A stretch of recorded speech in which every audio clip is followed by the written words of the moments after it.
Hari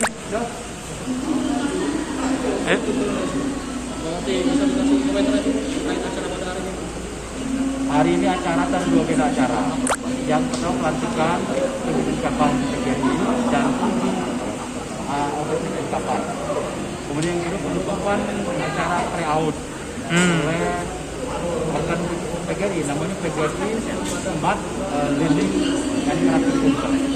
Itulah mereka mendampingi, memberikan pengetahuan, training kepada honor kita dalam persiapan tes ketiga.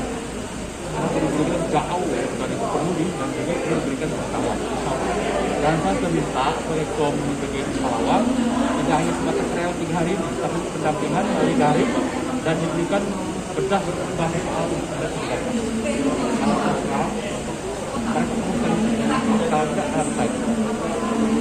Kemudian lanjutkan di cabang penerapan sudah harus dilaksanakan alhamdulillah hari ini selesai.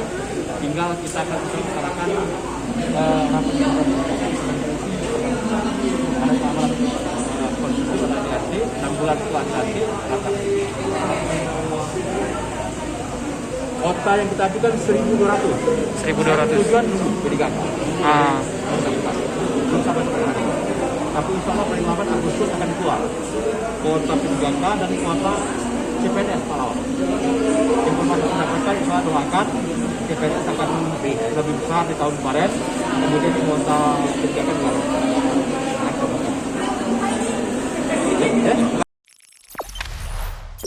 Jangan lupa subscribe, share, komen, dan like ya.